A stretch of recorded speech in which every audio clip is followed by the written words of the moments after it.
Question number 17 says that careful measurement of electric field at the surface of the black box indicates that the net outward flux through the surface of the box is 8 into 10 raised power 3 newton metre square पर coulomb.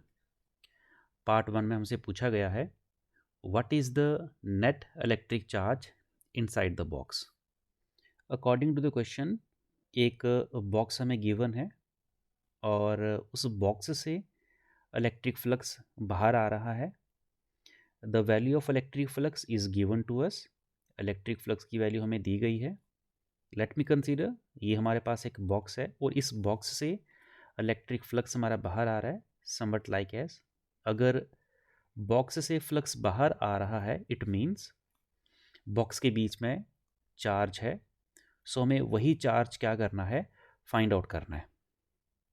So according to the question electric flux हमें given है।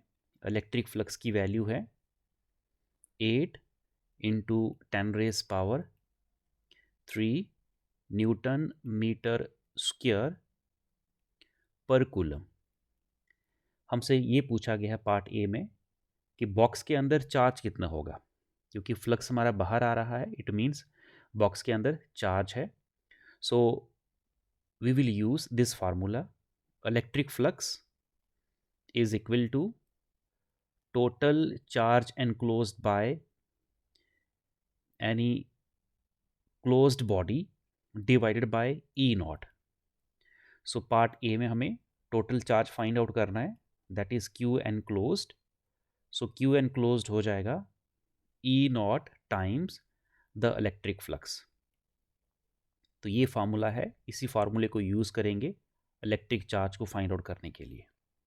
सो ई not की value है 8.854 into 10 raise power -12 into flux की value है 8 into 10 raise power 3। अगर इसको हम सॉल्व करें आंसर निकल के आता है 0.07 इंटू 10 रेज पावर -6 कूलम। हम इसको ऐसे भी लिख सकते हैं कि total charge enclosed that is Q enclosed which is equal to 0.07 micro coulomb. So ये हमारा फर्स्ट पार्ट का आंसर होगा। So total charge enclosed by the box is 0.07 micro coulomb. Part second में हमसे क्या पूछा गया है, पार्ट सेकंड में हमसे ये चीज़ पूछी गई है कि if the net outward flux through the surface of the box were not zero, could you conclude that there were no charge inside the box? Part second says that if the net outward flux through the surface of the box were zero, ये मान के चलो कि उस box के बीच में से कोई भी फ्लक्स बाहर नहीं आ रहा है। कुछ इस तरीके से कोई फील्ड लाइन बाहर नहीं आ रही है, मतलब फ्लक्स है ही नहीं।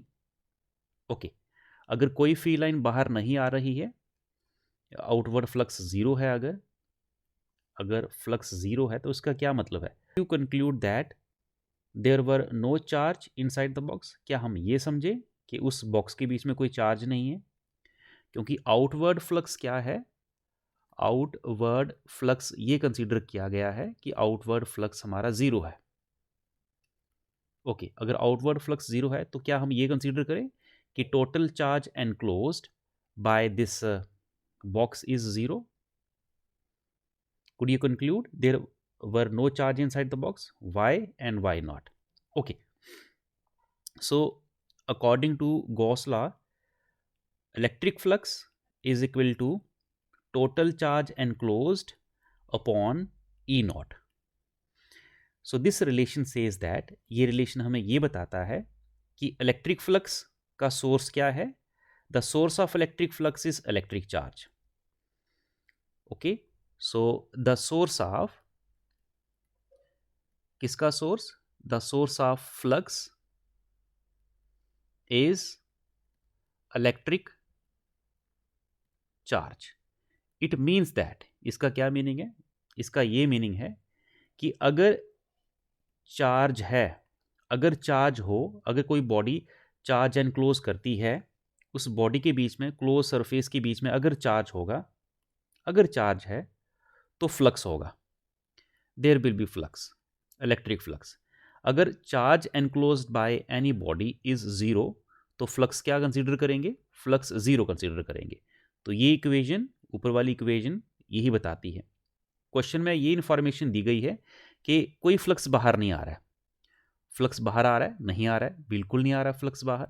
अगर फ्लक्स बाहर नहीं आ रहा है, इट मीन्स चार्ज नहीं है अंदर, क्लोज्ड बॉडी के बीच में कोई चार्ज नहीं है। अगर कोई चार्ज नहीं है, अगर ये जीरो हो जाए, पुट कर लो यहां पर, Q enclosed is zero, so therefore electric flux is equal to total charge enclosed by the body upon E naught. Total charge is zero, so electric flux is zero. So ये equation ये बताती है कि electric charge उस body के बीच में नहीं है, इसलिए